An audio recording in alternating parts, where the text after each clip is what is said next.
Sadrak. Ketemu akrab lagi. Belum ya, kita belum pernah ngobrol ya? Belum pernah ketemu. Oh iya. Oke. Gue pengen kita ngobrolin soal hidup lu nih. Gimana? Hidup gue berantakan lagi. Ya udah, ayo gimana? Yaudah, yuk kenalin dulu dong. Oke. Yang biasanya nge-host, silakan kenalin diri. Oh iya. Halo teman-teman semuanya, nama gue Sadrak, Sadrak Kevin Howard. Biasanya gue host. Iya. Hari ini ya gue jadi narasumber ya. Oke. Gue umur 24 tahun ini. Oke. Dan gue seorang finance consultant ya gue bilang ya. Finance consultant, gue lulusan ilmu komunikasi, SICOM. Gue juga sertifikasinya QWP kalau di finance. Sama gue juga sekarang insurance agent berarti ya. Kalau bahasa kerennya risk manager. Oke. Risk manager itu kerjaannya ngapain aja tuh? Ya itu, nge-manage risk lu. Jadi kan misalnya kayak hidup kita kan pasti penuh dengan risiko ya. Maksudnya kayak ya benar. Ya kan, segala sesuatu di dunia ini pasti ada namanya kausalitas ya, sebab akibat. Ada sebabnya, ada akibat. Setiap yang kita lakukan, setiap objek itu pasti ada risikonya. Itu kan udah hukum alam ya. Bahkan kalau di fisika ada hukum ya, hukum 3 Newton kan, aksi sama dengan reaksi. Misalnya lu beli HP, ya kan, lu beli HP ya resikonya HP-nya rusak misalnya gitu kan, lu beli HP. Atau misalnya lu jalan jalan-jalan ke luar rumah, resikonya adalah lu kena amit-amit kecelakaan. Kalau lu hidup ya resikonya lu harus mati gitu kan. Ngomong kasarnya gitu. Nah jadi resiko itu bisa dimitigasi, kabar baiknya. Jadi mitigasi resiko kan, kayak misalnya kita contoh amit-amit ada simulasi gempa gitu kan di sekolah, di kampus. Itu kan tujuannya adalah mitigasi. Maksudnya dengan ada mitigasi itu bukan berarti kita bisa mencegah gempanya. Benar. Tapi kita bisa meminimalisir resiko kalau misalkan ada gempa. Ya, kita harus ngapain ya gitu. Benar, resiko dari segi finansial kah, atau mungkin dari yang penting sih sebenarnya kalau bencana alam itu adalah nyawa orang kan, mitigasi sebanyak mungkin yang bisa kita selamatkan. Walaupun kita nggak bisa cegah gempanya. Sama contoh lagi, misalnya kita nyetir kan resikonya adalah clash ya kan, clash, ditabrak atau nabrak. Nah mitigasinya adalah seat belt. Nah jadi kayak, tapi kan dengan ada seat belt kita nggak bisa mencegah kecelakaannya. Bener. Ya kita sih sudah berhati-hati, cuman kan orang lain belum tentu berhati-hati. Jadi kan karena kelalaian orang kita terkadang kena akibatnya. Nah itu resiko. Nah risk manager di gue itu maksudnya adalah gue bantu untuk mengelola dampak resiko lu secara keuangan. Makanya namanya finansial. Makanya namanya risk manager. Nah risk manager ini ya kalau misalkan lu punya aset sekian, berarti resiko kehilangan aset sekian, mitigasi resikonya berapa? Nah itu bagian gue untuk mengkalkulasi. Itu kalau misalkan ngomongin bisnis ya, itu ngomongin tangible aset yang terwujud. Kayak contoh, misalnya kita punya perusahaan nih, perusahaan kita asetnya 1M, mitigasi resikonya ya kalau asuransi kebangkrutan bisa berapa puluh persen. Jadi ya kan bisa meminimalisir dampak, bahkan ada ya bisa juga 100%, tapi kan yang pasti preminya menyesuaikan gitu kan. Nah sama, gue juga begitu. Contoh misalnya ada seorang pencari nafkah. Dia asetnya sekian, income-nya sekian, hutangnya sekian, ya kan, equity-nya sekian. Kalau amit-amitnya meninggal berarti kan asetnya ditinggalkan. Aset berwujudnya ya, itu kan ditinggalkan. Aset itu kan adalah modal plus utang, harta plus utang kan. Jadi kan ada utangnya juga. Nah utangnya itu yang harus dibayarkan sama keluarganya. Karena kan hartanya kan diwarisin. Utang juga diwarisin dong. Nah harta sih nikmat, utangnya. Nah harta yang ditinggalkan diharapkan kan biar bisa keluarganya menikmati. Tapi karena ada hutangnya, terkadang hartanya buat nutupin utang, jadi break even point. Jadi habis ya. Bahkan ada yang minus ya kadang. Bahkan malah minus. Karena kan biasa aset bokapnya tuh lebih kecil daripada utangnya. Dernya kalau ngomongin dari ini kan. Sebenarnya kalau utangnya tuh sebenarnya boleh nggak diambil nggak sih? Nggak boleh. Nggak bisa lah. Kayak bisa nggak sih kayak misalnya orang tua meninggal gitu kan. Utangnya nggak diambil, asetnya juga nggak diambil, jadi kita nggak usah ambil gitu. Nggak bisa. Ya bisanya lu ambil asetnya, lu jual asetnya untuk bayar utang. Oh tapi nggak bisa ditolak gitu aja kayak misalnya. Ya udah utangnya nggak mau, asetnya juga nggak apa-apa deh, nggak apa-apa. Nggak bisa. Oh nggak bisa. Karena kan dari awal lu ngutang kan lu ditanya ahli waris lu siapa. Ya kan, anak lu siapa, sanak saudara lu siapa, anggota keluarga lu siapa, nama gadis ibu kandung. Nah itu semuanya untuk apa? Pewarisan. Berarti sebenarnya orang kalau yang nggak sering ngobrol sama orang tuanya sebenarnya bahaya ya. Nah itu kalau dia. Kalau nggak pernah dikasih tahu tiba-tiba meninggal, tiba-tiba datang gitu, nagih utang gitu. Ini unik Ram, sebenarnya gini. Jadi kan sebenarnya gue pas podcast sama si Miko juga ngomong ya. Dari kayaknya kalau keluarga Indonesia ya, kayak bokapnya kan orang tuanya nih, anaknya nanya misalnya ke bokapnya, papa income-nya berapa? Dia nggak kasih tahu. Ya kan. Ya mungkin karena masih kecil. Tapi udah SMA pun ditanya hal yang sama. Kadang ada orang tua yang enggan memberitahu kan. kadang juga agak ragu untuk membuka asetnya berapa, utangnya berapa. Dia nggak pernah kasih tahu anaknya. Padahal sebenarnya itu harusnya orang tua mengedukasi anaknya tentang aset sama utangnya. Benar. Nah itu tuh udah sebuah sistem lah yang harus sebenarnya dilakukan, edukasi dari orang tua ke anak. Jadi suatu saat orang tuanya kena risiko kehidupan, yaitu meninggal, ya kan, anaknya bisa tahu apa aja yang harus diurus. Iya, benar. Nah biasanya yang terjadi adalah orang tuanya anaknya nggak tahu, orang tuanya nggak kasih tahu, anaknya jadi nggak tahu dong. Begitu orang tuanya meninggal, tiba-tiba utang banyak, anaknya baru stres, itu shock. Jadi sebenarnya shock itu nggak akan terjadi kalau misalkan anaknya sudah diberitahu dari awal, jadi mereka bisa mitigasi. Permasalahannya adalah, gue nggak tahu kenapa sih ya, tapi yang gue lihat kecenderungan manusia di dunia itu mereka lebih suka mengobati daripada mencegah. Jadi contoh kayak ngomong kasarnya COVID ya. Kita ngomongin COVID nih. Misalnya kayak COVID kan, emang sebenarnya pakai masker dan di ruangan tertutup, di kendaraan umum, di ruangan yang sempit gitu lah, pokoknya tertutup, sama cuci tangan, sama hand sanitizer berkala, sebenarnya itu penting nggak menurut lo? Penting kan? Karena udah diajarin dari TK. Kita diajarin cuci tangan dari mana? Dari TK. Dari TK kan? Dari kecil ya. Nah kalau nggak penting nggak ditanamin dari kecil kan? Benar nggak? Kalau penting sudah ya, kalau segala sesuatu yang tanamin dari kecil, kebaikan itu pasti penting. Termasuk cuci tangan. Tapi pada dasarnya orang nggak malas cuci tangan. Benar. Saya habis kerja mau makan padang, seberapa sering sih kita cuci tangan? Habis sebelum makan ya? Iya, kalau gua cuci tangan sih. Cuci tangan kan. Nah, sebelum dan sesudah harusnya begitu kan. Tapi ada kan orang yang masih makan. Kalau ngerasa bersih ya. Rasa bersih kayak enggak, gue nggak habis pegang apa-apa kok gitu kan, makan. Nah pakai masker juga sebenarnya secara medis ya, pakai masker. Lu misalnya naik pesawat, lu nonton bioskop pun lu sebenarnya pakai masker karena kan ventilasi udara dan segala macam kan. Nah tapi itu nggak dilakukan sampai akhirnya COVID, semua orang jadi cuci tangan, pakai masker karena udah ada risiko yang kelihatan. Bener. Dan terkadang mereka lebih suka belajar dari kesalahan orang. Contoh kayak misalnya, nah ini kita ngomongin tentang ini ya, seputar resiko ya dari pekerjaan gue ya. Nah dari gue pelajarin psikologi marketing juga gitu. Biasa kalau misalkan ada kejadian yang sesuatu terjadi sama temen dia atau saudara dia baru kayak, oh jangan sampai gue kayak gitu, baru akhirnya mitigasi. Nah, padahal kan sebenarnya sebelumnya kita juga pasti ngomong sama dia dong, kayak ini bagusnya kayak gini, bagusnya kayak gitu. Dia bilang enggak lah, gue sehat-sehat aja segala macam, nggak kenapa-napa. Tapi setelah melihat orang melakukan kayak gitu kesalahan, mereka baru ngikutin. Nah terkadang yang kacaunya lagi, udah ngeliat orang, mereka juga masih nggak ngikutin karena mikirnya belum tentu terjadi sama gua. Bahkan nyalain kan, soalnya dia kemarin gini nih. Siapa suruh mereka kayak gini, siapa suruh mereka kayak gitu. Nah, pada dasarnya kayak gitu memang. Nah itu tantangan di profesi gue sebagai manajer resiko sih. Karena kan jelasin itu kan ya. Harus ini juga. Ya contohnya gampang lah, misalnya mobil nih kan, lu kan dikasih seatbelt gratis gak? Gratis. Lu beli mobil gratis seatbelt kan? Ban serep juga kan? Benar. Nah ya kalau kita kesampingkan ban serep deh, seatbelt gratis dong. Itu kan mitigasi resiko. Dari gratis lagi dikasih sama si perusahaan mobilnya. Tapi lu pakai nggak? Pakai dong. Nah teman-teman lu pakai nggak? Pakai. Teman-teman lu semua pakai? Belum tentu. Nah banyak kan yang nggak pakai. Karena gue nih, gue survei kecil sih, 10 teman gue yang nyetir, yang pakai seat belt itu cuma 2 orang. Sisanya dicolok tapi di belakangnya mereka. Tahu nggak sih lu? Biar nggak bunyi doang. Yang penting bunyi ya. Yang penting nggak bunyi kan. Nah mereka nggak pakai. Padahal kan itu buat keamanan mereka juga. Menghindar tilang. Bener. Terus contoh kayak gini, rumah lu ke Indomaret deket, paling cuma 750 meter lah. Lu belanja ke Indomaret naik mobil, pakai seat belt gak? Kadang enggak. Kenapa lu pikir? Karena deket. Nah, opa gua cuman keluar dari rumah ke Indomaret, nabrak pohon, ngindarin motor. Tahu nggak apa yang terjadi? Kenapa? Airbag keluar, logo Honda, logo mobilnya kan yang itu kan besi, kena dadanya, batuk darah, masuk rumah sakit.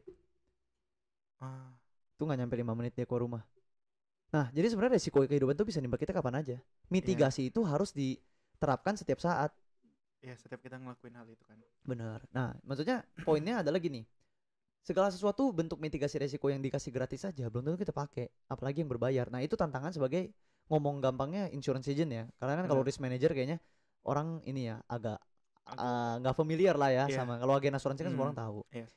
Nah, terus ya kayak gitu sebenarnya resiko. Sebenarnya segala sesuatu tuh ada resikonya. Lu tidur pun beresiko anjir. Iya benar. Lu nggak tahu besok lu bangun atau enggak. Iya, kita bangun tidur aja keluar kamar lah ya. keluar kamar ada resiko kepleset, ada resiko jatuh dari tangga kejatuhan apa. Terus keluar kamar mandi kan mitigasinya taruh keset kan. Karena kalau nggak ada kesetnya kita bisa licin. Nah itu ya kan, keset itu kan bentuk dari mitigasi. Soalnya seluruh hidup kita itu penuh dengan resiko, makanya banyak banget mitigasi. Pintu juga mitigasi. Ya dari maling. Pintu rumah dari maling. Dari hewan-hewan, nyamuk gitu. Bener. Apa yang masuk gitu kan. Bener. Nah itu resiko apa? Ya resiko lu punya rumah. Resiko lu punya simpan harta di rumah. Benar. Nah bank juga ada resiko. Ya banknya kebobolan. Iya. Ya kan? Benar. Security, gembok. Ada security. Nah itu itu yang gue kerjain sebenarnya gitu. Ngejual security, ngejual seat belt. Tapi ini uang. Ya. Oke. Gitu. Gue pengen nanya nih. Lu itu kerja sebagai ini udah dari tahun kapan sih? 2019. Ya. Oke, berarti udah jalan 3 tahun ya? Ini tahun ketiga. Oke, tahun ketiga. Kenapa sih lu milih kerjaan ini? Awalnya gue gak mau kerjaan ini ya, karena kan Oke, sebelumnya. Karena kan kita tahu lah ya, kerjaan ini sebenarnya banyak lah negatif ya. Banyak lah pikiran negatif lah di luar sana kan. Oh iya, benar-benar. Ya. Kebanyakan orang kan malah ditawarkan mau nggak jadi ini, jadi agent kan, malah nggak mau, susah gini banyak gue diomongin lah ntar gini. Kenapa lu milih buat jadi ini gitu? Awalnya gue nggak mau tadinya karena kan kebetulan kan gue passionnya di art ya, jadi kayak dancing, singing, acting. Tapi kan pada dulu tuh gue sempet ribut sama bokap gue, jadi kayak ribut nggak sampai pukul-pukulan, bukan ribut pukul-pukulan, cuman kayak debat ya kan, beda pendapat. Karena gue pikir kayak nggak semua orang harus jadi di bidang ini, risk manager. Karena kan bapak gue juga udah di sini kan dari 2010 ya. Kalau di industrinya ya, di industrinya ini udah dari 2010. Berarti ini udah tahun ke-12 bokap gue. Nah, terus gue kayak memang sih puji Tuhan ya. Maksudnya kayak bokap gue di sini semenjak dari sini kan, dia kan dulu kan bisnis konvensional kan. Jadi kayak dia exterior design, dia punya PT, sempet bangkrut lah bisa dibilang kan, gara-gara 98 krisis ekonomi, piutangnya nggak kebayar, tapi utangnya harus tetap dibayar dong. Bangkrut, jual aset segala macam, tapi dia bangun lagi dari awal. Terus udah tuh semenjak saat itu bapak gue jadi kesulitan ekonomi banget. Tunggu, tadi bangkrutnya tahun 98. Terus mulai jadi risk manager itu 2010. Berarti jauh tuh jaraknya. Jauh. Nah di situ berarti strugglingnya dong. Strugglingnya ya banyak sih sebenarnya. Jadi kayak dia tetap exterior design, nyokap gue juga bantu jadinya. Nyokap gue jadi bantu kerja. Dia sempat buka bazar, buka toko baju, bangkrut juga. Terus join MLM, MW, gue sebut merek lagi. Ya nggak apa-apa lah ya MW. Cuman dia nggak cocok, jadi nggak lanjut lagi. Terus akhirnya home industry bakso. Jadi produksi bakso, terus dijual ke agen-agen gitu loh, ke agen-agen yang supply ke restoran-restoran kecil, rumah makan. Bangkrut juga akhirnya. Nah bokap gue tuh selama 12 tahun itu, 12 tahun ya berarti ya, 12 tahun itu dia exterior design terus. Nah akhirnya 2010 memutuskan buat join ke sini, ke insurance ya, ke finance. Tahu nggak sih karena apa? Capek kan?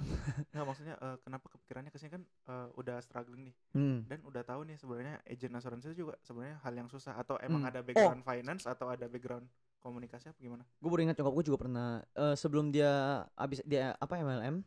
Dia join insurance juga, tapi di salah satu insurance yang bukan sekarang ya. Yang lain ya. Yang lain, terus gagal juga, maksudnya nyokap gue nggak lanjutin karena singkat cerita perusahaannya bangkrut, terus dia trauma. Perusahaan insurance yang bangkrut. Iya, perusahaan insurance dari pusatnya loh, jadi dia diakuisisi, dia bangkrut, terus unitnya hancur semua segala macam. Jadi dia dikata-katain nasabah, dia jadi trauma. Ntar kita bahas yang itu ya. Nah, lanjut dulu. Trauma, habis itu dia buka home industry bakso kan. Terus capek, akhirnya 2007 itu direkrut sama leadernya bapak gue yang sekarang. Direkrut sama leadernya bapak gue yang sekarang.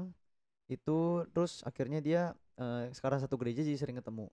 Di kenalan lagi makan di kantin, ketemu segala macam. Dia nggak mau join. Karena awalnya emak gue karena emak gue habis trauma. Iya. Sebelum dia home industry ini baru aja itu keluar dari agent insurance kan, kayak ya udahlah gue coba, waktu itu gue jadi insurance agent juga, kata sama gue nggak kaya.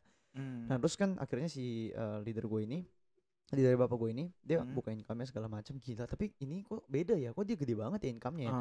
Dan segala macam. Akhirnya bapak gue sama nyokap gue kabur-kaburan 3 tahun 2010, akhirnya menyerahkan diri karena udah nggak tahan juga ngejalanin bisnis ini. Karena bapak gue itu karena dia bangkrut, dia tuh minus 1,6 M. Minus 1,6, jadi utang dia tuh belum kebayar. Terakhir itu lebih dari itu sih sebenarnya. Cuman terakhir pas bokap gue join ke insurance itu, Utangnya sisa 1,6 M. Oke. Utang pribadi mau utang perusahaan 1,6. Nah jadi dia udah capek karena nggak kebayar utangnya kan. Terus udah debt collector datang ke rumah terus segala macem, udah ngeganggu gua sama keluarga gua. Karena waktu itu gua masih kecil juga, orang tua gua khawatir dong. Jadi ya dia coba jalanin sepenuh hati. Ya udah akhirnya sampai sekarang berubah ya secara keuangan. Nah gua faktor pertamanya adalah gua percaya sama sistemnya karena gua ngeliat bapak gua ngelakuin. Kayak maksudnya gini, ini subjektifnya ya, bukan objektifnya ya. Pertama subjektifnya, alasan gue adalah gue ngeliat nih keluarga gue udah jalanin, nyokap gue jalanin, bener-bener keluarga gue ya keuangannya 180 derajat berubah. Dalam waktu singkat gitu loh. Kayak waktunya ya waktu itu 5 tahun. Bener-bener berasa bener berubahnya tuh 5 tahun pertama. Ya sekarang sih udah ya udah lah, maksudnya udah sustain kan. 5 tahun pertama berubahnya, menurut gue bisnis 5 tahun pertama udah berubah tuh kayak wah kenceng juga gitu kan. Nah ini kayak subjektifnya, gue percaya sama bisnisnya, sama nyokap bokap gue juga, karena kan gue harus dealingnya sama nyokap bokap, leader gue kan. Nah terus yang subjektifnya, objektifnya adalah justru gue ngeliatnya gini, tadinya gue mikir gue mau di arts dong, gue mau ya mungkin mau buka dance studio atau apa gitu ya. Maksudnya ini bukannya jelek ya, cuman gue lagi ngomongin secara makroekonominya. Kan dulu kan gue freelance MC, ngedit video juga, ngedit foto juga, fotografer juga, videografer juga pernah gue jalanin. Gue buka workshop juga bangkrut, gue pernah MLM juga pas SMP segala macem. Itu nggak ada yang sukses, maksudnya kayak karena gue ngeliat MLM nggak termasuk deh, maksudnya MC segala macem, event-event, pokoknya yang entertain deh. Menurut gue entertain itu kalau masih event kayak wedding, Sweet 17 itu masih oke lah ya berani. Tapi kalau misalkan passion gue bener-bener di dance, acting, singing gitu kan, Broadway kan role model gue ke Broadway, itu di Indonesia belum dapet. Yang ada gue nggak bisa makan jadinya. Ini ngomong, tapi ini bukan mengecilkan harapannya para seniman ya. Cuman ini pandangan gue aja. Kalau kalian punya pandangan lain ya silakan gitu. Mungkin waktu itu lu ada kebutuhan yang perlu dipenuhin lah ya. Jadi nggak bisa ngikutin passion dulu. Nggak bisa. Karena gue pikir kayak gue udah usia waktu itu, gue pas join kan 20 ya, 20 ke 21. Itu 20 tuh gue berkumulan tuh. Gue udah 20 tahun gue masih minta uang sama bokap nyokap gue dengan segala effort yang gue lakukan. Itu gue cuma dapat 5 juta. Ya gue nge-MC juga, gue ngedit ngedesain multimedia ya kan, ngedit segala macam 5 juta doang. Buat uang kuliah pun gak cukup. Sampai akhirnya bapak gue udah bilang, lu udah 20 tahun kayaknya udah boleh lu start jalanin bisnis gue juga. Walaupun bisa diwariskan tapi lu harus tahu cara menjalankannya. Jadi pada saat gue warisin udah siap. Bener sih. Karena kan takutnya kan pada saat diwarisin gue gak siap, runtuh yang ada ya benar, malah gagal kan. Bener, makanya gue kayak ya udah deh, gue nggak mau, tapi gue kan nggak sesuai passion gue dan segala macam. Akhirnya dia bilang gini, ya udah gue stopin uang kuliah lu, mati lah. Itu kan satu-satunya hal yang gue takutkan kan. Kalau stopin uang jajan gue masih bisa hidup, 5 juta masih hidup. Tapi kalau udah stopin uang kuliah gue udah pusing. Dia bilang gue stopin uang kuliah lu, kalau memang bisnis lu bisa bagus, lu jalanin udah, lu bayar uang kuliah sendiri. Sisa 4 semester tuh, semester 5, 6, 7, 8. 4 semester gue diskon, tuh udah gratis, lu gak usah ganti. Sisa 4 semester setengahnya lagi lu bayar sendiri. Oke, gue bilang ya gengsi dulu lah. Karena masih muda, gue masih muda banget tuh, 20 tahun kan, 4 tahun yang lalu. Egonya masih gede kayak ya udah nggak apa-apa. Terus kan akhirnya gue jalanin, itu akhir tahun. Terus udah sampai hamin 3 bulan gue bayaran kuliah tuh. Tuh Juni kalau nggak salah bayaran kuliahnya, atau Juli gue lupa. Itu 12 juta. Terus tabungan gue baru 3 juta. Nah, sisa 3 bulan lagi. Ini mampus gue bilang. Akhirnya ya udah, gue ngaku kalah. Gue bilang ke bapak gue baru kumpul 3 juta. Apa yang gue harus lakukan buat jalanin bisnis tuh, startnya di mana? Akhirnya gue dijelasin sama dia. Diajarin ya akhirnya. Diajarin dari nol segala macam. Gue coba jalanin. Bener-bener gue kan kerjanya all in ya. Kalau misalkan gue ngerjain sesuatu, gue maunya all in gitu. Dan kebetulan kan gue emang udah ada modalnya, communication skill kan gue udah ada. Dari berarti MLM. Itu makanya lu keluar dari MLM ya? Gue keluar dari MLM tuh SMP, udah lama. Oh iya, itu keluar karena SMP. Padahal dapat duit kan, maksudnya lumayan kan. Nah, pada zaman itu kenapa berhenti? Gue pernah megang 50 juta loh SMP. Gara-gara MLM itu. Kenapa berhenti? Berhentinya tuh gara-gara bokap gue suruh gue berhenti. Gini ya, jadi ya kalau di MLM yang situ ya, sebenarnya insurance ini kalau bisa dibilang sebenarnya juga MLM sih. Maksudnya multi level marketing ini kan tapi it's a very broad. Tapi nggak ada produk. Iya, produknya intangible dan maksudnya lebih sustain. Maksudnya kalau dibilang MLM itu kan broad ya. Affiliate marketing kan juga MLM sebenarnya, multi level marketing. Cuma kan orang kalau MLM ya udah MLM produk, tau gak sih kayak yang kayak ya produk-produk Jepang gitu-gitu yang gitu, sempet ngetren kan, sama asuransi MLM. Tapi MLM itu sebenarnya luas. Lu properti, agent properti juga MLM sebenarnya kan. Yang penting ada jenjangnya. Nah, terus bapak gue bilang, ya dia nggak ngerti sih, cuman ya udah kita maklumin lah ya. Memang dia diedukasi bahwa asuransi itu bukan MLM. Bilangnya franchise ya, cuman mirip sih, cuman tetap aja sebenarnya kalau secara bisnis kan MLM. Ini lu tutup poin terus, memang iya sih kalau di MLM gue waktu itu tutup poin terus. Jadi kayak gue kalau misalkan nggak tutup poin bonusnya nggak keluar, jadi gue harus ngestok barang. Ini kayak harus kayak dropshipper, tapi gue ngestok dropshipper bahkan nggak ngestok barang kan. Gue ngestok barang, gue harus ada penjualan supaya bonus gue keluar. Makin lama kan jadinya kayak rumah gue kayak gudang. Benar. Karena trauma juga ngeliat mama gue dulu di MLM, ya kan bapak gue hampir bangkrut anjing gara-gara ngestokin barang sama gue. Nah terus dia bilang katanya ini walaupun waktu itu income gue seorang SMP lumayan loh, bisa 5-10 juta sebulan.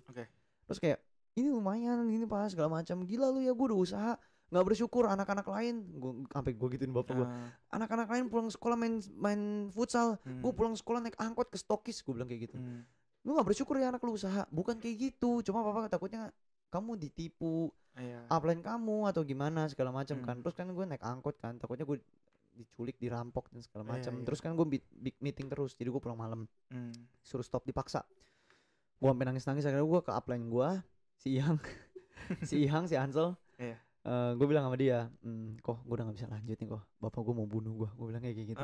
Malah bapak gue ngancam doang, gue tahu, cuma kayak aku ya sampai pulang malam lagi, gue hajar, gak usah sekolah, udah lu keluar dari rumah ini, maksudnya gitu.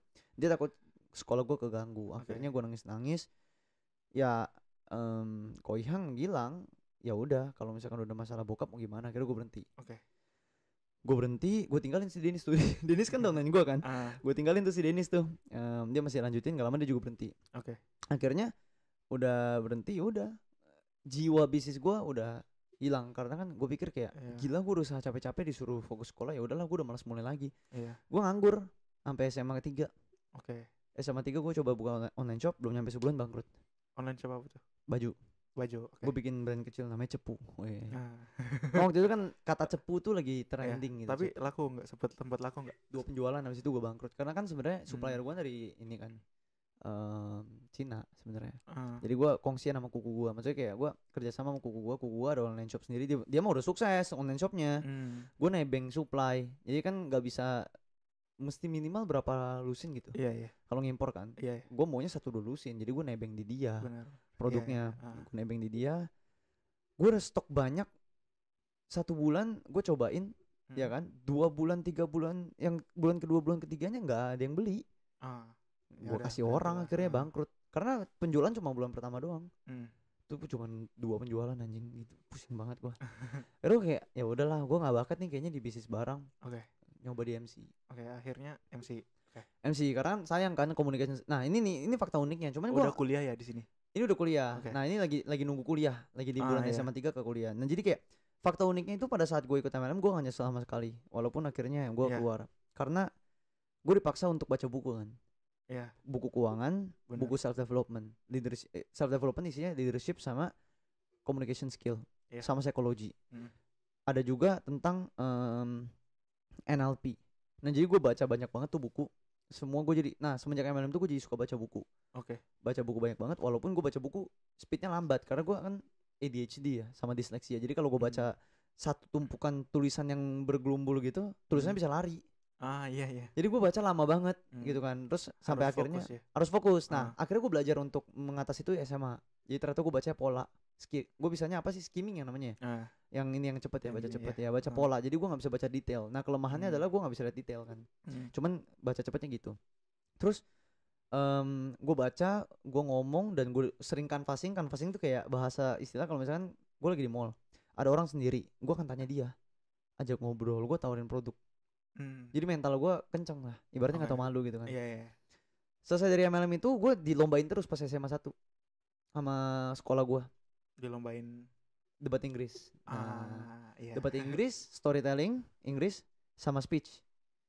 Jadi banyak banget lomba. Nah ini bukan sombong ya, ini cuman gue setiap kali lomba gue minimal pulang tuh juara 2. 3 lah, paling buruknya 3. Itu pun juara 3 gue pulang udah malu banget, kayak anjir gue bisa juara 3 gue ya gitu ya. Pasti gue bawa pulang piala. Nah jadi kepala sekolah gue dulu sayang banget sama gue tuh. Bawa pulangin piala mulu kan, akreditasinya naik terus kan, akademiknya kan. Nah terus jadinya gue nganggur, gue kerjaan cuma lomba doang. lomba ngedrafting buat speech. Tapi lomba dapat duit lah ya. Dapat. Ya, ya kan, duitnya sepenuhnya buat gua. Ya. Pialanya doang taruh di sekolah. Ya, ditaruh sekolah kan. Diduplikat kan, duplikat yang aslinya taruh sekolah, yang duplikatnya gua bawa pulang. Tapi lumayan lah ya duit lomba. Wah, kenceng banget. Gue 1 semester bisa 3 sampai 4 lomba. Terus menang semua lagi. Menang semua itu duitnya minimal dapat 500.000 lah.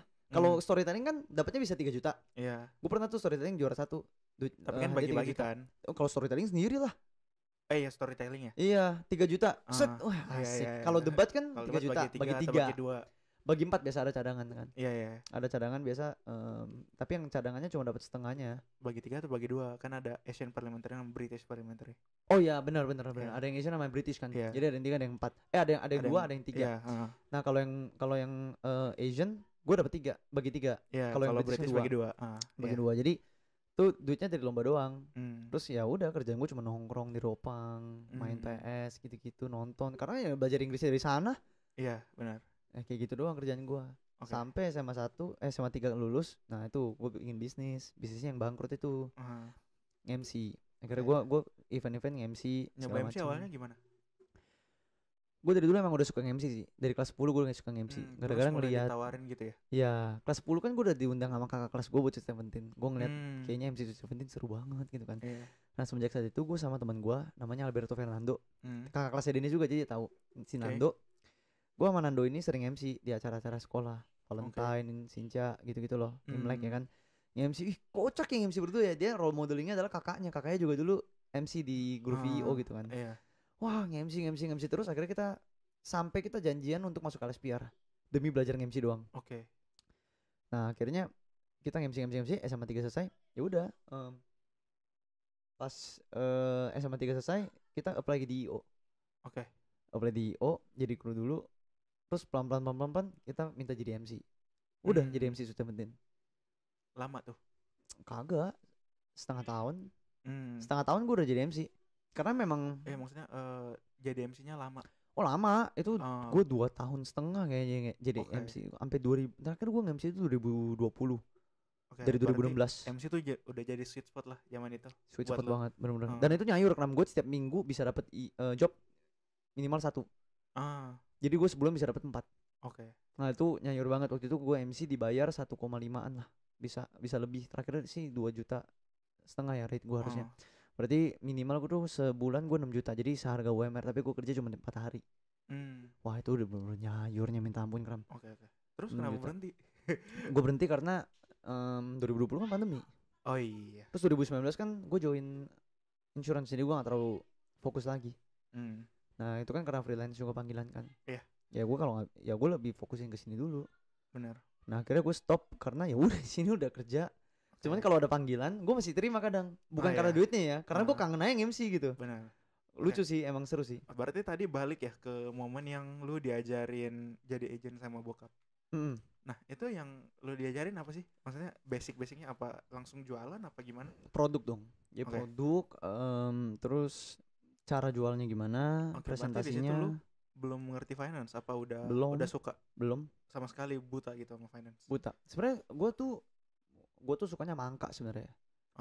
Gue suka banget sama matematika. Jadi gue nggak pernah belajar dulu pas matematika. Tapi karena gue nggak pernah belajar, gue remeh, jadi ya nilainya nggak pernah perfect. Cuman akhirnya gue cepet untungnya. cuman maksudnya gini, kayak memang gue suka angka, tapi gue nggak suka ngafal banget kan. Dan pada saat dia jelasin produk gitu, pertama itu kayak storytelling. Jadi cara presentasi itu kayak storytelling. Gue suka banget, wah gue bilang ini gampang lah storytelling, gue sering banget storytelling kan. Terus kedua, ngomongin hitungan angka gue suka. Nah akhirnya, tapi udah gue jalanin, ada satu hal yang gue bingung dari trainingnya, dari training yang disediain nama agensinya. Ada banyak hal yang kayak menurut gue kurang. Maksudnya kurang tuh dalam arti gue dalamin lagi tentang insurance. Jadi kan gue kan bilang ya tadi ya, kalau misalkan gue udah terjun satu hal, gue maunya fokus dan gue benar-benar all out. Jadi gue pertama kali join diajarin cara jualan. Cara jualan sama product knowledge, sama cara menanggapi pertanyaan-pertanyaan dan tolakan-tolakan nasabah. Yang gue bingungkan adalah ini kan ada produk namanya unit link. Kok nggak dijelasin unit linknya apa? Terus dibilang asuransi kan dikasih tahu kan, bulan pertama bayar, bulan kedua bayar, bulan ketiga bayar sekian, berapa juta, 3 juta misalnya, bulan keempatnya bisa dapat 1M. Gue sering banget nanya sama keluarga gue, sama bokap nyokap gue, ini 1M dari mana? Karena kan gue orangnya penasaran kan, gue orangnya kepoan kan, gue nggak bisa kayak ada sesuatu yang gue nggak tahu. 1M dari mana? Ya dari inilah, dari pengalokasian itu udah urusannya perusahaan, mereka yang ngelola. Gak bisa, gue harus tahu kayak gimana. Kalau kayak gitu kan, ini kan sistemnya harusnya ada dong. Kalau nasabah nanya gimana? Apa bedanya sama investasi bodong? Bener nggak? Bener. Gue kayak gitu kan, gak ada jawaban. Jadi kayak mereka nggak bisa kasih jawaban yang proper gitu. Akhirnya gue tanya terus menerus, satu kali mereka akhirnya jawab gini loh, nasabah Allianz kan, aduh gue sebut mereknya udah lah ya, orang udah tahu gue juga pasang sosial media gue Allianz kan, jadi kan gue di Allianz. Nasabah Allianz kan banyak, jadi orang yang masih bayar premi yang sehat itu uangnya akan dipakai buat yang ngeklaim. Terus gue tanya, loh kalau semuanya ngeklaim bersamaan gimana? Nah itu ada namanya RBC segala macem, gimana cara gampangnya gue jelasin ke nasabah, gue bilang kayak gitu kan. Mereka nggak bisa jawab, jadi akhirnya gue cari sendiri dan gak ada trainingnya. Gue baca jurnal penelitian, jurnal-jurnal internasional gitu loh. Karena di Indonesia yang bikin jurnal tentang penelitian itu dikit. Jadi gue cari fundamentalnya asuransi, unit link, dan itu banyak dari jurnal doang kan. Terus menurut gue kayak gue harus cari sertifikasi yang memang bisa. Dan dari situ gue baru tahu ternyata asuransi ini adalah salah satu pilar piramida perencanaan keuangan. Itu kan di manajemen risiko dong. Ternyata nama profesional kita itu bukan agen asuransi tapi risk manager. Di dunia profesi sebenarnya. Jadi bisa dibilang konsultan keuangan juga, financial advisor, financial consultant atau risk manager. Sebenarnya there's no such thing as agen asuransi, nggak ada. Nah, broker asuransi ada, dan itu badan usaha biasanya broker. Tapi kalau agent asuransi ya itu bahasa awam gitu loh. Akhirnya gue baca jurnal penelitian dan akhirnya gue tertarik, wah kayaknya keuangan seru nih. Nah gue ambil sertifikasi QWP di 2019 akhir. Itu setelah berapa bulan gue join dan gue all in tuh, benar-benar all in semua. Gue belajar dari situ, gue baru tahu, gue belajar tentang literasi keuangan, gue belajar tentang investasi segala macam, dan ternyata insurance sama investasi itu tidak bisa di-compare. Lu meng-compare insurance sama investasi itu kayak lu compare apel sama semangka. Maksudnya beda. Bukan ukurannya ya, beda, sama-sama buah, tapi beda manfaat, beda peran, dan beda segalanya. Tapi mereka saling melengkapi. Apel punya vitamin apa, watermelon punya, semangka punya vitamin apa, yang sama-sama dibutuhkan sama tubuh. Gitu loh. Nah, sorry, ya itu kurang relevan, kayak buah sama sayur. Tubuh sama-sama butuh kan, cuma perannya beda, ya. Kayak gitu. Nah, baru tuh di situ gue belajar tentang finance. Gue tertarik banget sama finance. Ya, akhirnya di 3 tahun belakang ya. 3 tahun belakangan lah. Dalam banget itu belajar finance. Ya, nah dalam setahun itu gue fokusin bener-bener QWP. Ya, QWP Nah terus kan gue mau ngambil RFP sama CFP kan, yang gue ajakin tuh kan. Cuman gue masih ngumpulin dana sih menurut gue karena itu masih mahal banget kan. Kalau QWP kan murah, waktu itu subsidi. Paling 5 juta kalau salah waktu itu gue bayarnya. Berarti buat ambil QWP itu emang sebenarnya didukung ya sama company-nya? Kebetulan waktu itu company gue ngebuka, jadi kayak gue lupa ya dari badan QWP-nya, pokoknya dia memang ke perusahaan-perusahaan keuangan, termasuk asuransi kan juga perusahaan keuangan. Jadi pada saat itu disubsidi dalam tanda kutip gitu loh. Jadi kayak bayarnya bisa lebih murah. Atau gue bayar full, gue lupa. Pokoknya gue spend 5 juta kalau nggak salah untuk kelas itu sama ujiannya. Berarti berarti 2019 ya? Masuk 2019. Insurance. Nah, di sepanjang 2019 itu apakah lu puas dengan apa yang lu lakuin? Apa sempat ada nyesel nggak sih? Sempat nyesel. Jadi bukan nyesel sih, kayak comfort zone jadinya. Ya. Jadi pada gue lupa ya, pas gue join itu Februari 2019. Terus ibaratnya gue capai target di Maret 2019. Jadi gue cuma sebulan doang gue naik ke tahap leader. Iya kan jenjang karirnya cuma 2 kan, agent leader gitu doang kan. Begitu di leader gue gak usah jualan, gue ngerekrut gitu ya. Jadi gue pada saat gue join gue ada rekrut 2 mantan pemilik owner IO gue, enggak, dia masih sih owner IO gue, owner tempat IO gue dulu kerja, sama adik gue sendiri di Chelsea. Nah gue rekrut 2, gue jalanin bareng mereka masih jalanin. Cuman yang satu udah kurang aktif. Si Chelsea masih grupnya udah besar sekarang. Nah jadi gue jalanin, terus gue karena mereka juga produksi, gue produksi, terus gue naik leader kan, terus mereka tetap produksi, income gue tuh loncat gitu loh. Waktu itu pertama kali gue megang income per bulan 2 digit, 20 juta itu dari sini. Nah pada saat di Maret atau April kalau nggak salah, di Maret mau ke April itu income gue 20 juta, gue bener-bener hilang habis itu. 6 bulan. Gue ini ya ada project dance di kampus. Jadi kan gue ikut UKM Dance ya. Di kampus gue tuh UKM Dance-nya setiap tahun bikin event. Annual eventnya namanya Dance On. Jadi kayak dia kayak step up tapi versi live on stage gitu loh, kayak Broadway-nya di step up di Broadway kan gitu loh. Lo pernah nonton step up gak? Enggak sih. Nggak pernah. Step up tuh kayak film dance itu loh, street dance. Step up, nah pokoknya kayak gitu tapi di live kan, jadi kayak ada di panggung gitu ya. Iya, ada skripnya, ada dialognya, tapi banyak kan dance. Nah jadi bikin kayak gitu, gue panitiain tuh, gue langganan. Pokoknya gue dari 2016 masuk pertama kali kuliah, gue udah ikut panitia situ karena gue suka banget. Gue hilang 6 bulan sampai akhirnya 6 bulan gue ngapa-ngapain, tau balik-balik grup gue udah gede. Sampai salah satu, mungkin gue nggak tahu ya, salah satu partner gue dia kecewa sama gue gara-gara gue tinggalin dia kan. Jadi gue balik-balik udah gede, terus gue kayak baru disadarin lagi kayak kok duit gue kayaknya habis ya, karena kan gue nongkrong terus tuh Kram. Gue kayak royal banget pada saat itu. Gue belum ngerti investasi. Gue belum ngerti kan, kaget gitu kan. Kaget bener, kayak anak muda dia kasih 20 juta kaget kan tiap bulan. Dan gue nggak ngapa-ngapain kan, masuk terus kan. Karena kan nasabahnya harus bayar tiap bulan, jadi kan ya kayak ya pasti semi pasif income lah gitu kan.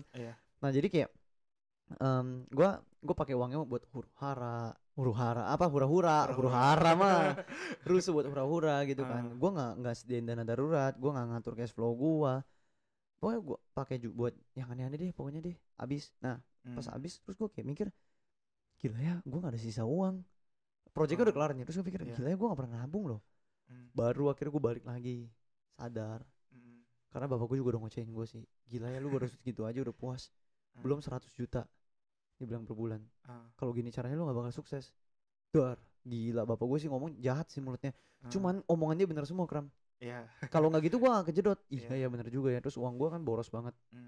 Terus balik, ya udah ngumpulin mood baru jalanin. Nah tapi titik terendah gue bukan di situ sih Kram. Titik terendah gue tuh pas 2020 kan. 2020 pandemi PSBB tuh. Terus gue skripsian juga kan. Jadi fokus gue kebagi dua, kepecah antara skripsi sama developing bisnis gue. Dan karena pandemi jadi jarang ketemu. PSBB 3 bulan.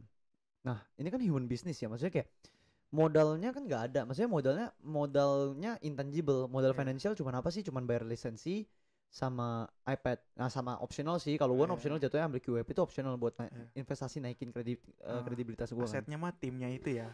Asetnya timnya. Jadi di sini slogannya adalah your network is your net worth. Ya kan, kalau sebenarnya human business begitu kan, termasuk franchise juga gitu, your network is your net worth, bener kan? Iya benar. Nah jadi karena nggak ketemu, nggak gue treat, nggak gue semangatin, nggak gue motivasin, karena kerjanya cuma gitu doang sebagai leader gitu kan. Terus kayak private trainingin mereka bagaimana cara ketemu nasabah, presentasi, kendala apa yang ada mereka di lapangan, ibaratnya coaching lah gitu. Gak ketemunya lewat Zoom. Memang ketemu tapi kan ngerti gak lu bedanya? Iya kan, kayak kita ngobrol gini kan lewat Zoom sama ketemu kan kayaknya beda ya. Namanya beda, makhluk sosial kan, frekuensinya juga beda. Akhirnya banyak yang mundur, banyak yang rontok. Dan bukan cuma karena itu sih, sebenarnya kan karena krisis ekonomi juga kan. Ya I hate to say this, tapi memang kalau misalkan memang banyak, nih gue ngomong secara di publik ya, ini pesan juga buat insurance agent di luar sana. We have to be true to ourselves. Sebenarnya kalau dibilang bisnis kita nggak terganggu sama krisis ekonomi, it's quite a lie sebenarnya. Kenapa? Logikanya gini, memang sebenarnya kita nggak bayar karyawan dong, nggak ada operasional yang berat dong. Operasional kita adalah cuman biaya servicing agent kita treat, sama servicing nasabah. Ya dong, kayak kita kasih hampers pas Idul Adha, pas Imlek, pas Natal, itu kan nge-service relationship mereka kan, kita sama mereka. Agent pun demikian, supaya kita ada loyalitas. Tapi kok begitu? Lanjut aja. Tapi coba lu pikir deh, misalnya krisis ekonomi, nasabah kita buying power nurun dong. Karena kan mereka masuk bayar asuransi, bayar premi. Exactly, maksudnya kayak nggak semua punya dana darurat. Oke lah, kita kesampingkan literasi keuangan di Indonesia, karena kan penetrasinya juga kurang dari 3% anjir. Kurang dari 30% ya. Jadi kayak berapa banyak sih orang yang punya dana darurat? Itu pertama pertanyaannya. Kedua adalah pada saat bisnis mereka down, atau mungkin mereka pekerjaan sebagai karyawan dan mereka dirumahkan, dipotong gajinya atau di PHK, otomatis outcome mereka juga harus dipotong dong. Dari segala outcome yang ada pasti primer dipotong belakangan.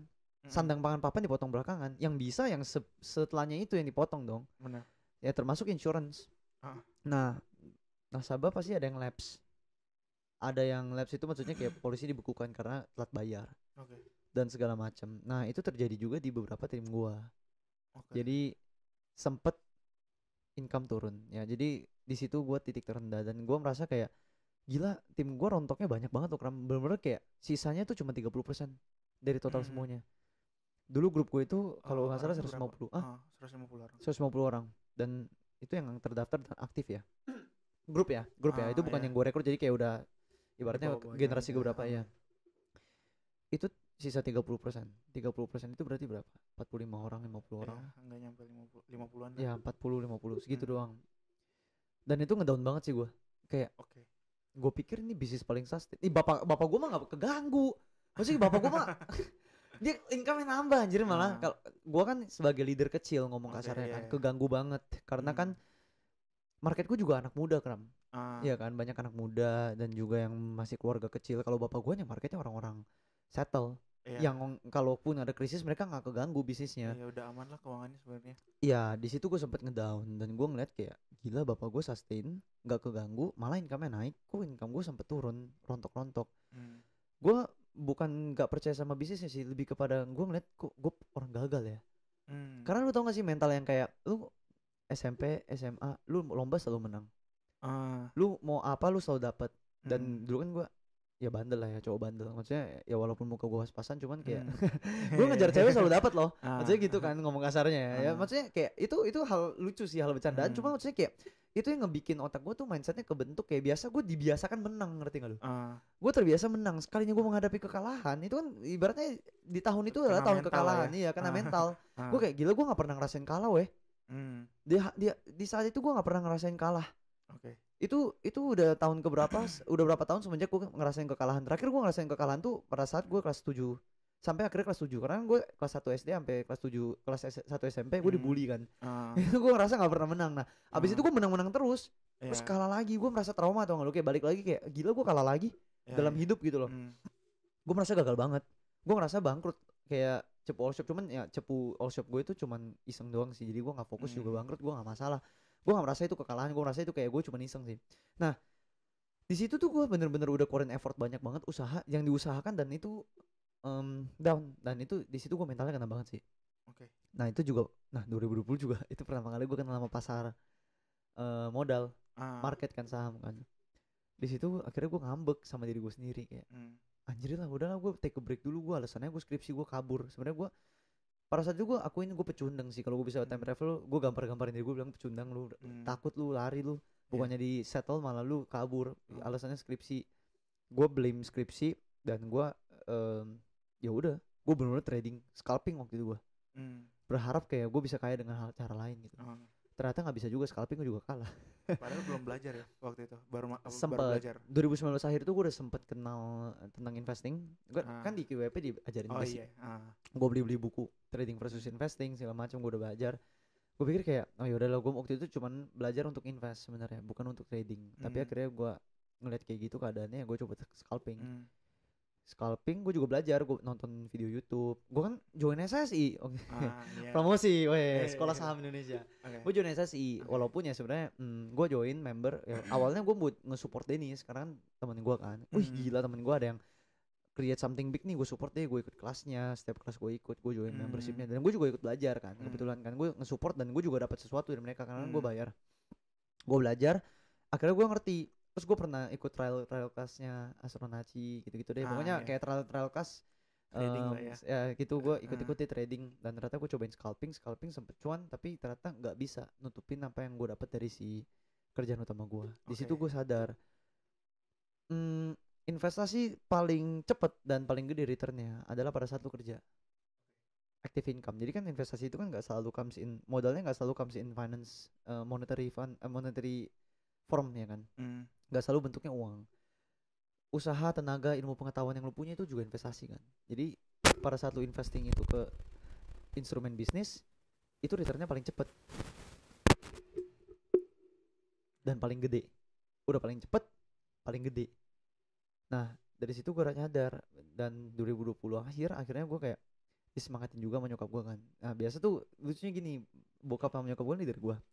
Gue tuh jarang curhat sama mereka, gengsi. Maksudnya kayak gak mau lah repotin mereka lah, gitu kan. Kayak jadi kalau di asuransi itu ada istilah JFW namanya, joint field work. Joint field work itu kayak lu prospek nasabah ditemenin. Itu sangat common dilakukan oleh BE yang baru join less than 1 month. Itu kayak 5 prospek pertamanya pasti ditandem. Ditemenin. Gue tuh cuma ditemenin bapak gue sekali. Sisanya gue gak mau ditemenin karena menurut gue itu malah menurunin kredibilitas gue. Jadi orang buying ke maksudnya ya masuk insurance sama gue bukan karena gue tapi karena ngeliat bapak gue. Itu menghancurkan kredibilitas dan gue kalau nggak pernah error gue nggak tahu kan. Iya, salahnya di mana lah ya. Iya, jadi nah itu terus gue banyakin jam terbang. Itu tergolong kuat mental gue. Gue prospek 40 kali cuma 8 yang masuk. Jadi kayak tapi 8 itu cukup bikin gue naik leader dan ada prestasinya gitu, ada achievement. Nah dari situ gue nggak masalah dengan penolakan karena itu dalam 1 bulan ya 40 orang. 1 bulan karena waktu itu gue lagi libur kuliah. Gue sehari bisa ketemu 2 sampai 3 orang dari pagi sampai malam. Kan gue bilang kalau gue ngapa-ngapain all in dan itu kepepet uang kuliah sih kan. Memang motivasi terbesar di hidup itu adalah utang. Lu bangun liat KPR, semangat kerja. Lu bangun liat cicilan mobil, semangat kerja. Nah itu jadi gue merasa juga gue nggak pernah curhat. Tapi nyokap gue itu hebat, leader yang bagus dan they are a great parents and a great leader di bisnis gue juga. Jadi mereka menjalani 2 peran itu dengan sangat baik. Sebagai orang tua mereka juga nggak mau lembekin gue. Jadi bapak gue tuh sampai sekarang melihat gue di rumah sebagai partner bisnis. Kecuali lagi liburan ya, dia akan berubah drastis. Dia akan bercanda lagi dan segala macam. Tapi di rumah kita kan ngomongin bisnis. Bapak gue tuh orangnya keras. Dia orangnya yang sangat motivating. Dia nggak kenal yang namanya lu lembek-lembek. Jadi lu gak boleh lembek. Tapi kan namanya manusia ada saatnya kita lembek dong, soft spotnya. Nah gue gak pernah nunjukin soft spot gue di depan orang tua gue. Tapi memang insting seorang ibu kuat ya. Dia tahu mau segimanapun gue kelihatannya keras, dia tahu gue lagi capek nih.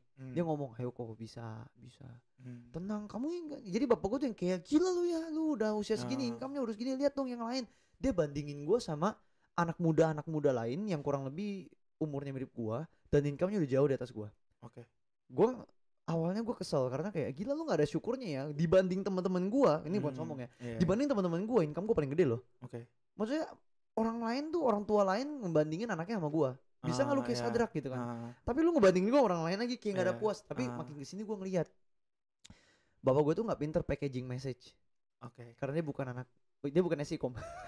Iya kan? Beda cerita kalau dia SIKOM. Dia bukan SIKOM. Dia memang lahir dari keluarga yang keras. Jadi begitulah cara dia penyampaiannya. Tapi gue tahu tujuannya baik. Jadi sampai sekarang dia ngomong gitu gue udah gak pernah singgung. Itu it motivates me. Tapi bagian comfortingnya itu tugas emak gue. Emak gue yang selalu kayak gila hebat lu kok income-nya segini lu gitu kan. Dia malah kebalik, dia suka comparing gue sama ya pokoknya adalah orang-orang dia grup dia yang kayak gila ini sih om ini aja ya di grup sebelah atau di ini income-nya sekamu loh kok kamu ini segala macam. Terus kan bilang tahu nggak sih kok itu ada CEO yang digaji seharga dengan income kamu. Ya kan gue dibangga-banggain. It motivates me juga. Jadi kayak dari situ gue melihat orang tua gue punya 2 kepribadian yang berbeda dengan tujuan yang sama-sama baik. Gue bisa melihat segala sesuatu dari sisi positifnya gitu. Jadi kayak di situ gue belajar untuk ngambil yang positifnya karena kayak everyone has their own weakness kan. Dan kita nggak bisa expect segala sesuatu yang terjadi di dunia ini tuh cuma positif doang yang desain ke kita. Kita yang harus siap juga ya sama negatifnya. Tapi kebahagiaan itu dan kepositifan itu ya kan, kepositifan dan kebahagiaan itu kan kita yang tentukan. Bagaimana kita nyalain filter di otak kita aja kan. Nah jadi gue bersyukur banget sebenarnya. Nah ini salah satu fun fact saja sih, gue bersyukur banget gue punya leader adalah orang tua gue sendiri. Even if gue kasih pilihan dan dikasih untuk pindah ke maksudnya kayak leader gitu kan, sama anak muda yang lain yang lebih connect sama gue, I would say no sih. Jadi kayak ya, nah ini salah satu poin plus banget di bisnis ini adalah it connects me with my parents gitu. Kita jadi satu visi, ngobrol dia nyambung dan kita makin deket sih. Nah itu jadi subjektifnya adalah gue ngeliat nyokap bokap gue perubahan hidup, gue ngeliat leader gue adalah nyokap bokap gue. Objektifnya adalah gue suka sama finance dan gue percaya banget everything in this life itu needs finance planning gitu, finance management. Kedua adalah pada saat dibilang orang tantangan, kan insurance agent kan image-nya udah jelek ya. Maksudnya bukan udah jelek, lebih tepatnya lebih sekarang banyak yang negatif. Dibilang the product juga dilihatnya negatif, ya kan. Tapi yang gue lihat adalah sebenarnya nggak begitu. Lebih kepada literasi keuangan itu penetrasinya masih kurang di Indonesia. Jadi akan ada saatnya literasi keuangan itu well penetrated di Indonesia. Benar. It's just a matter of time. Cuma nunggu waktu doang. Kayak contoh sekarang 2016. Lu kenal nggak namanya investasi? Enggak kan? Enggak. 2016 lu usia berapa ya kan? 2016 6 tahun yang lalu ya? 14 tahun. 14 tahun. Iya. Lu belajar ekonomi? Belum. Belum Bahkan ya? Belum ada belajar ekonomi kan? Iya. Di SMP. Nah, itu juga nggak ada investasi kan? Di sekolah pun kita nggak diajarin investasi. Iya, yang diajarin di sekolah itu ekonomi dunia atau ekonomi makro. Ya makro gitu. Iya kan? Nah, GDP gitu-gitu lah. Gross domestic product dan segala macam. Pendapatan bruto ya gitu-gitu deh ya kan. Nah, nggak ada ngomongin yang investasi secara spesifik. Yes. Dan waktu itu investasi itu dikira pembohongan sama banyak orang. Ada investor tapi nggak banyak. Yang di tanaman mereka adalah invest ke bisnis. Mereka nggak percaya sama instrumen investasi seperti saham, obligasi, reksadana, deposito. Deposito oke lah, semua orang dari dulu udah percaya. Tapi investasi saham, reksadana, obligasi, emas paling banyak. Bahkan sebenarnya emas secara fundamental bukan investasi, it's trading kan. Bahkan banyak yang salah kaprah soal emas. Banyak yang bilang beli perhiasan buat investasi, padahal enggak. Perhiasan itu jatuh. Investasi mah emas batangan atau emas yang bener. Apa sih namanya, logam mulia ya? Logam mulia LM. Dan itu pun bukan investasi, itu trading. Iya, karena lu nggak bisa nginvestin emas. Itu safe haven lah. Safe haven bener. Nah, dan ya dulu saham kan bilangnya nipu, bodong kan. Apalagi dengan gua nggak tahu ya, tapi ada beberapa orang bilang mereka trauma ngeliat investasi saham karena film enggak ya ini, tapi nggak mau memojokkan filmnya itu ya. Jadi lu tahu lah, pokoknya ada satu motivator, gua nggak mau sebut nama, gua takut orangnya. Jadi kayak pokoknya ada satu motivator, lu tahu lah ya. Ada satu motivator, dia nulis buku. Tapi dia juga bikin film, akhirnya difilmkan. Di filmnya itu, ini film motivasinya dia nih. Dia juga sempat jadi insurance agent. Oke, gue nggak tahu sih, ntar lah ya. Pokoknya ada lah ya. Gue kasih clue lah ya, mimpi ya. Nah itu ada kata mimpi. Pokoknya ntar lu cari dia. Pokoknya di situ dia pernah, salah satu perjalanan hidup dia adalah dia sempat punya uang banyak karena dia nginvest. Di perusahaan airlines. Di negara tetangga kita. Nah, terus di airlines ini akhirnya bangkrut pada saat itu. Terlikuidasi gara-gara salah satu maskapainya jatuh. Nah, lu kayaknya udah get the clue deh. Nah, pada saat itu saham dia drop sekali dan dia benar-benar kehilangan berapa banyak uang itu. Dia harus cut loss kan. Nah, dari situ image tentang saham itu jelek. Bahkan di orang tua gue karena nonton itu kayak, tuh makanya jangan main saham. Ngerti gak lu? Iya. Tapi sekarang lu lihat siapa yang gak main saham sekarang? Benar. Ya kan? Ini kita nongkrong aja bahasnya saham. Iya kan? Dulu yang sebutnya BCA jadi BBCA. Nah, iya kan? Dulu kita ngomong BCA kan. Sekarang kita ngomong BBCA. Iya kan? Maksudnya kayak everyone talks about stocks sekarang. Bahkan yang nggak ngerti pun mereka aja mau ngerti. Iya. Artinya investasi itu salah satu elemen di piramida perencanaan keuangan itu sudah terpenetrasi dengan baik di Indonesia. Salah satunya adalah investasi. Tapi yang belum muncul, yang belum dapat panggung adalah masih ada 4 lagi. Manajemen cash flow, manajemen utang, ya kan? Dan juga dana darurat. Itu kan yang paling pertamanya kan, cash flow management. Lalu risk management belum dapat panggung. Passive income generating and retirement planning belum manggung. Iya, apalagi itu ya. Waris dan hibah belum manggung. Padahal udah ada loh platformnya di Indonesia. Jadi nggak cuma asuransi doang Kram yang belum dapat panggung. Sebenarnya banyak ya. Banyak. Menurut gua malah asuransi panggungnya lebih tinggi daripada yang lain. Iya, sebenarnya masih banyak. Bener, masih banyak. Insurance sudah banyak yang tahu lah sebenarnya. Tahu, cuma sekedar familiar tapi nggak ngerti. Yang insurance mobil, insurance gitu-gitu. Kalau kesehatan belum lah ya. Panggungnya lebih tinggi, kesehatan belum. Dan mereka cuma nganggapnya kayak BPJS aja enough. Tapi sebenarnya bukannya jelek ya, BPJS sih bagus. Maksudnya gue suka banget dengan program pemerintah bikin BPJS. Kenapa tau nggak? Karena it increases the awareness of insurance. Tapi bukannya itu jadi saingan ya? Maksudnya kadang ada orang yang ditawarin insurance, gue udah punya BPJS atau gue udah punya insurance dari kantor gitu. Beda. Jadi kalau kita beda secara produk beda. Jadi even if someone punya BPJS, asuransi jiwa sama kesehatan, gue masih ada produk lain yang bisa gue jual untuk melengkapi itu. Dan gue bisa kasih alasan kenapa. Karena pada dasarnya asuransi cuma 3 untuk individu: jiwa, sakit kritis, kesehatan. Dan BPJS itu cuma involve kesehatan sama jiwa. Sakit kritis belum. Nah terus belum lagi kalau ngomongin underinsured, Iya. Karena kan BPJS kan ada limitationnya kan. Dan ada orang-orang kaya ibaratnya kalau kayak BPJS itu adalah mobil, ya kan, asuransi itu mobil, BPJS ya udah mobilnya enggak. Gue jual luxury car. Ada kan orang yang mau jual yang mau beli luxury car kan. Setahu gue BPJS itu misalnya kelas 3, kelas 2 gitu ya. Di rumah sakit kan ada orang juga yang gak mau lah ya. Dan VIP belum ada. Iya, kayaknya nggak ada ya. Kita punya. Nah, tapi yang gue suka dari program BPJS ini, walaupun jadi kompetitor, tapi sebenarnya menurut gue ini beda market. Satu kita beda market. Dia cuma ngambil market sebagian, gue ngambil market yang lainnya. Ya pintar-pintar kita nyari market. Kedua adalah karena BPJS ini ada, asuransi kan pasti akan mensosialisasikan pentingnya asuransi dong. Benar. Ya kan? Dengan begitu kan insurance kan awareness-nya naik.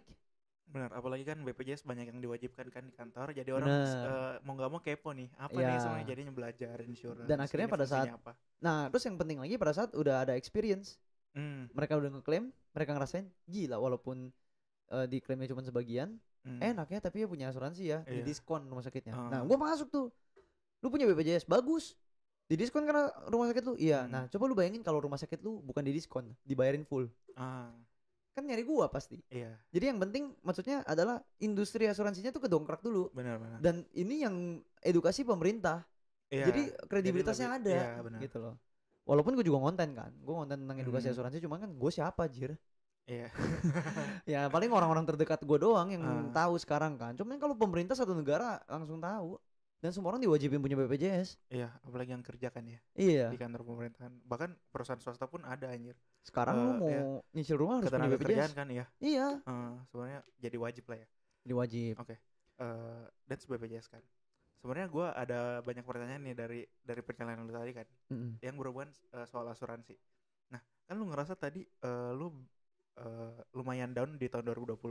Nah, bukannya itu ada di tahun sebenarnya orang-orang itu banyak yang ngeklaim ya. Jadi sebenarnya lu harusnya kerjanya itu lebih padat di tahun 2020. Karena kan banyak yang COVID gitu kan, banyak masuk rumah sakit, banyak yang meninggal. Nah, harusnya ya enggak sih, banyak orang yang klaim, jadinya lu perlu service dan harus produktif. Lebih ya, harus lebih produktif ya. Kan nasabah gue 8 doang. Sebenarnya gini, nasabah gue tuh 8 kepala keluarga. Jadi ya paling kalau katakan satu keluarga ada 4 orang ya 32 orang lah paling. Tapi kan gue cuma dealing sama kepala keluarga doang. Nah, nasabah gue ada 8 keluarga. Jadi itu 8 kepala keluarga ya. Jadi 8 keluarga kalau ngitung kepala berarti ada 32 kepala kurang lebih. Dari 8-8-nya ini enggak ada yang ngeklaim. Lu enggak ngurusin yang 150 orang itu? Enggak lah, itu kan grup gue punya. Maksudnya ya, harusnya mereka misalnya nanya ke lu. Pasti ada dong. Nah, kan yang nanya saran gitu-gitu. Nah, kan waktu itu gue ngerekrut cuma 3. Gue bantuin mereka kalau misalkan ada yang ngeklaim, prosedur gue tahu, cuma by chat doang kan, dan sisanya mereka yang ngurusin. Jadi kerjaan gue adalah cuman ngebantu mereka ngurusin klaim, bukan ngebantuin klaimnya mereka. Kalau gitu gue semaput dong, gue 150 orang kram. Itu 150 itu bukan nasabah, 150 itu grup gue. Jadi kayak ya udah ya, mereka kan di training. Tapi kalau ada kendala mereka akan nanya ke gue. Kalau directnya gue, kalau bukan direcnya gue ya mereka nanya leader direcnya lah. Gitu loh. Terus kayak, nah ini nih gobloknya gue nih. Sebelumnya kan tadi, nah ini nih kita ngomongin opportunity ya, maksudnya mindset opportunis gitu. Nah ini ngomongin tadi, gue lupa ngejawab yang lu bilang kan banyak tantangan, tapi itu kenapa lu tetap mau kan? Nah menurut gue tantangan ini ya sebuah opportunity. The weakness is insurance kan di Indonesia masih sangat dipandang negatif. Menurut gue ini opportunity dong. Sekarang contohnya gini, ibaratnya kalau insurance di mata masyarakat Indonesia masih negatif, suatu saat akan positif gak? Artinya gini, sekarang BTC 20.000. Mau BTC itu udah berapa ya? 19.000 ya kan? Lu percaya gak BTC suatu saat bisa 100.000 lagi? Bisa ke 100.000 malah, bukan 100.000 lagi, bisa ke 100.000. Bisa. Some people bilang bisa dong. And there's no opportunity, walaupun gak pasti. Benar. Ini aja hal yang pasti loh. Maksudnya asuransi itu pasti akan terpenetrasi di Indonesia. Kenapa? Indonesia itu 10 tahun lebih mundur daripada Amerika, kalau kata orang. Bukan kata gue ya. Cuma gue pernah dengar sih, memang katanya Amerika itu sama Indonesia itu 10 tahun lebih mundur dari Amerika. Kayak mereka udah punya sistem monorail train dan segala macam itu kan udah lama. Bahkan mereka udah punya kereta cepat, di Cina juga udah punya ini. Kita baru bikin MRT. Maksudnya kita lagging gitu loh. Dan that's fair, that's okay. Tapi bagusnya Indonesia berkembang lah. Cuman kan masih negara berkembang, bukan maju. Kita pasti akan bercermin sama negara maju. Di Amerika orang itu baru owe-owe, mereka nyari asuransi buat anaknya. Mereka tuh nyari loh, bukan agen asuransi nyari. Jadi mereka akan nyari agen asuransi. Where can I get my insurance? Mereka akan menuntut hak mereka untuk mendapatkan asuransi. Di sini lu ditawarin pun lu nggak mau. Dan mereka tuh walaupun asuransi ngeklaim benefitsnya, uang pertanggungannya itu dipotong pajak, mereka masih no problem untuk mempunyai insurance. Di sini 0% potongannya. Iya. Dan itu pun orang nggak mau beli. Tapi bukannya nggak mau, belum mau beli. Karena nggak ngerti. Someday 5-10 tahun lagi, gue percaya insurance itu akan terpenetrasi dengan baik di Indonesia. Jadi menurut gue ini bukan sebuah tantangan. This is an opportunity. Gue beli Bitcoin di harga paling murah menurut gue. Kalau di pandangan gue gitu. Jadi yang all that I have to do is ya gue jual kepada market yang masih mau walaupun niche. Bener. Nah terus gue yang itu pertama gue jual kepada market yang udah mau aja. Dan gue akan rekrut orang ya kan dari database segala macam ya. Dan gue juga ada strategi convincingnya gitu loh, kayak memang ada sistemnya, kita bisa bantu kita jualan sambil edukasi gitu loh. Kebalik, kita edukasi sambil jualan. Nah jadi kita salah satu agent of change-nya, kita jadi agent perubahannya gitu loh untuk mengedukasi masyarakat supaya mereka lebih melek dengan asuransi. And it went well. Kayak sekarang orang juga udah banyak melek dengan asuransi walaupun masih sangat dikit. Ibaratnya masih 3/10 lah. Dari 10 orang kita 3/7 gitu loh. Kayak dari 10 orang paling cuma 3 yang aware dan punya insurance dengan baik. Nah itu pun gue juga merasa ada opportunity yang lebih bagus lagi. Kita kan adalah marketnya orang hidup. Each year Indonesia itu ngelahirin satu Singapura. Ngerti gak lu? Dalam sisi apa? Dalam setiap tahun Indonesia itu ngelahirin satu Singapura. Populasi maksudnya. Populasi. Ya maksudnya jumlah orang yang lahir di Indonesia setiap tahunnya adalah sebanyak satu negara Singapura gitu loh. Sama dengan satu negara Singapura. Jadi setiap tahunnya Indonesia itu ngelahirin satu negara Singapura. Kayak market gua akan terus bertambah, Kram. Karena anak-anak yang lahir itu kan butuh asuransi. Jadi nasabah gue yang udah ada, yang tadi jadi keluarga kecil, baru married, tahu tuh punya anak, tawarin lagi. Nah jadi pada saat 5-10 tahun lagi asuransi sudah sangat ngetrend di Indonesia, gue udah jadi top of mind ya, ngomong kasarnya gitu. All I have to do now is branding diri gue sebagai agent insurance yang well educated and dedicated gitu loh. Jadi kan pada saat nanti itu gue tinggal nyayur. Gitu. Nah itu tantangannya. Kan terus tadi lu nanya apa? Lupa. Pertanyaan gue harusnya orang yang klaim pada saat pandemi itu banyak dong. Oh iya 2020 harusnya ya. Lu malah sibuk. Nah iya. Nah itu dia. Jadi mindset oportunis gue pada saat itu belum terbentuk. Pada saat itu kan sebenarnya awareness asuransi benar-benar loncat kan di sana kan. Iya. Gara-gara orang banyak yang ngeklaim dan jadi gara-gara COVID kan harus ngeklaim segala macam. Sebenarnya COVID itu nggak di cover karena ada di causal force major in terms of pandemics, world pandemics, insurance itu nggak bisa di cover. Soalnya takut tiba-tiba ngeklaim barengan gitu. Ya war juga enggak, perang juga enggak sebenarnya. Cuman pada saat itu asuransi perusahaan-perusahaan pada bikin program, termasuk perusahaan si Allianz ini bikin program. Isoman diganti, COVID diganti, ya kan? Kalau karena orang banyak isoman kan. Kalau rawat inap diganti tapi Kram ya. Kalau rawat inap diganti. Cuman kalau kayak rawat jalan tuh nggak diganti. Mereka bikin program jadi rawat jalan pun isoman pun diganti.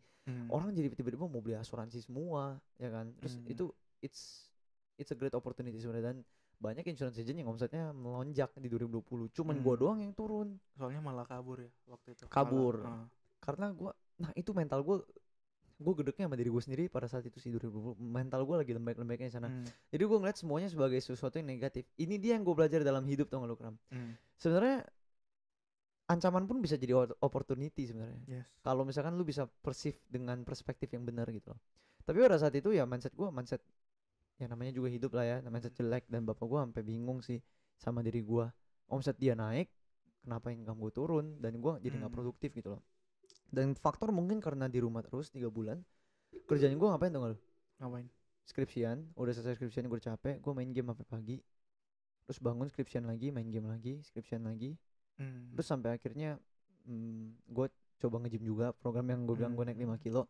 Akhirnya gue benerin jam tidur gue, tapi kerjaan gue gitu. Gue tidur cepet, bangun pagi. Karena bangun pagi udah nge-gym selesai, gue bikin kopi, gue main game, gue skripsian, udah gitu doang kerjaan gue. Ya kalau ada meeting, gue meeting Zoom. Kalau misalkan temen gue nanya ya kita teleponan atau Zoom, gue gak ngerekrut, gue gak ngapa-ngapain, gue bener-bener gak maintain. Itu bener-bener momen paling gak produktif dalam hidup gue. Itu tahun paling gak produktif sih. Dan mental gue juga kalah waktu itu. Terus si Cia yang ngebangunin gue, karena si Cia kan juga bareng sama gue kan. Dia yang kerjanya rajin tuh. Nah pada saat itu dia yang kerjanya rajin, gue yang mentalnya gak ada. Nah lebih kepada ini sih Kram, gue beralasan aja pada saat itu karena gimana ya, karena environment nggak mendukung, dan gue jamin sih sebenarnya bukan cuma gue ya, kayak orang-orang dengan kerjaan lain pun juga merasakan demikian. Yang tadinya lu work from office, lu work from home, jadi produktivitas lu sebenarnya menurun. Iya kan, ya karena orang stay produktif ya karena dikejar deadline sama bosnya. Cuman kalau misalkan gak ada deadline ya mereka juga pasti akan menurun. Iya benar. Di situ sih gue kayak anjir, kalau waktu itu gue rajin aja gue bisa nyayur banget. Dan waktu itu gue kayak gue nggak mau nyari nasabah lagi, gue capek, gue nggak suka jualan. Oke. Jadi gue nggak nyari. Malah kalau gue nyari gue bisa dapat banyak banget. Iya. Di situ sih lebih ke arah sana. Oke. Oke lanjut ya. Berarti gue mau nanya yang soal tadi ya, yang soal company nyokap lo ya. Berarti kan sebenarnya insurance company itu ada kemungkinan buat collapse ya. Gimana tuh? Maksudnya bangkrut ya? Maksudnya? Bangkrut ya, kayak perusahaan sebelumnya kan. Sebenarnya gini, pada saat sebuah insurance company itu bangkrut, mereka nggak bisa, sebenarnya insurance company itu nggak bisa bangkrut kan. Terus yang tadi? Lebih kepada akuisisi. Jadi gini, asuransi itu ada namanya reas, jadi asuransi pun diasuransikan. Namanya reassurance ya. Jadi kalau nggak salah itu asuransinya asuransi. Jadi pada saat mereka bangkrut, mereka bukan bangkrut, mereka diakuisisi. Diakuisisi sama perusahaan reasnya gitu loh. Nah tapi yang dibikin waktu itu yang dikomplain nasabah adalah unit linknya. Nah ini nih nyokap gue itu adalah mantan penipu unit link, ngerti gak lu? Ya lu kan tahu kan agen-agen bandel yang kayak nah nyokap gue itu salah satu yang diajarkan seperti itu. Ya gue gak bisa sebut merek, cuman pada saat itu memang sampai sekarang menurut gue agen-agen dari perusahaan itu masih, karena kan gue juga mempelajari kompetitor dong. Agen-agen dari perusahaan itu juga masih menjual unit link. Jadi kayak nih lu invest di sini, gue kasih lu bonus proteksi. Itu mis-selling, bener mis-selling seada-adanya. Iya, dan nyokap gue adalah salah satunya. Dan jadi nyokap gue tuh dikomplain karena ngejual unit linknya itu. Nah pada saat perusahaan bangkrut itu ya fund manajernya juga nggak jelas sih Kram. Jadi kayak pada saat bangkrut itu kebetulan memang fund manajernya juga collapse banget. Yang bangkrut itu fund manajernya, tapi perusahaannya juga. Perusahaannya juga. Dan dari situ karena ada perpindahan, jadi mereka harus naik premi dan segala macam. Karena kan kebijakannya polisinya berubah. Iya. Dan nasabah tuh dipaksa untuk mengubah semua, jadi ada naik premi segala macam kan, perhitungannya kan harus recalculate kan. Padahal mah RBC tetap, RBC itu kayak solvability ratio-nya gitu loh. Kayak kemampuan perusahaan untuk mengklaimnya tetap. Jadi kalau nasabah ngeklaim masih bisa diurusin, cuman yang mereka komplain adalah pertama unit linknya. Kedua adalah kenaikan preminya. Mereka kayak apaan nih, kita dealingnya segini tapi tiba lu tagih kita segini. Sebenarnya tuh ada di klausul perusahaannya. Cuman karena kan nasabah nggak mungkin bahas sampai habis kan. Terus agent juga. Nah agent juga nggak jelasin. Jadi mereka kayak anjir lu penipuan ya Fannya. Sama gue namanya Fanny kan. Lu nipu gue lu, sampai kata-kata kasar, ngomongan jorok semua keluar. Ma gue sampai nangis-nangis ngomong ke leadernya. Ma gue kata-kata leadernya. Leadernya adalah sepupunya sendiri lagi. Ini lucu sih ini cerita ini. Nah kayak gitulah kurang lebih. Nah ternyata secara RBC mereka nggak bangkrut. Jadi most of the insurance in the world itu punya RBC lebih dari 128%. Jadi kayak tingkat standarnya adalah RBC perusahaan asuransi itu kalau mau dikatakan sehat harus minimal 128%. Kurang daripada itu dikatakan tidak sehat. Artinya kalau 128%, amit-amit seluruh nasabah dia di dunia semua ngeklaim semua manfaatnya itu baru berkurang 100%. Itu pun mereka masih ada cadangan dana 28%. Nah kebetulan di perusahaan gue ya ini sedikit promosi lah ya. Cuman ini emang fakta yang ada. Per tahun 2021 kalau nggak salah, seingat gue pas gue cek latest itu 472%. Jadi itu sudah lebih daripada sehat. 4 kali lipatnya dah. Tujuan nah pada saat gue mau join ke bapak gue juga gue nggak nggak 100% believe sama perusahaannya karena kan cuman based on omongan bapak gue kayak bapak gue sorry tuh saya bukan ngehina bapak gue, tapi dia juga mengakui dia S3 kan pendidikannya. Nah S3 SD, SMP, ya SMA SD bukan S3 ini ya SD SMP SMA. Jadi bilang kayak ya gue kurang paham lah kalau teori, tapi kalau praktek mental lu bisa uji gue, dia bilang gitu ya. Gue jadinya gue research dulu nih sebenarnya kenapa bapak gue pindah ke sini, dan gue sebenarnya lebih percaya bukan sama bapak gue sih, gue percaya sama leader bapak gue karena leader bapak gue kan kaya raya ya, dan dia juga mantan orang perbankan, kayak ada gelar lah gitu kan. Kayak dia juga waktu terakhir kan di perusahaan lama sebelum pindah kan 1,6 M. Kayak dia orang yang bukan bodoh dengan orang udah punya 1,6 M per bulan. Itu dia pasti pintar. Jadi gue percaya sama dia, dan gue pertama gue percaya sama leadernya. Terus gue skeptis banget orangnya. Jadi gue cari kenapa dia pilih, si leader bapak gue ini pilih perusahaan ini. Gue cari memang di nomor 1 di dunia secara aset ya. Cuman kalau ngomongin favoritism, the most favorite brand segala macam ya itu ngomong beda cerita lah. Gue kan yang penting asetnya. Karena kan kemampuan si Allianz ini untuk create comfortable convenience buat nasabahnya gitu loh. Yang penting nasabah tahu uang mereka aman, mereka bisa dibayar. Ternyata memang solvability rasionya salah satu terbesar di dunia yang multinasional ya. Jadi gue believe gitu sih.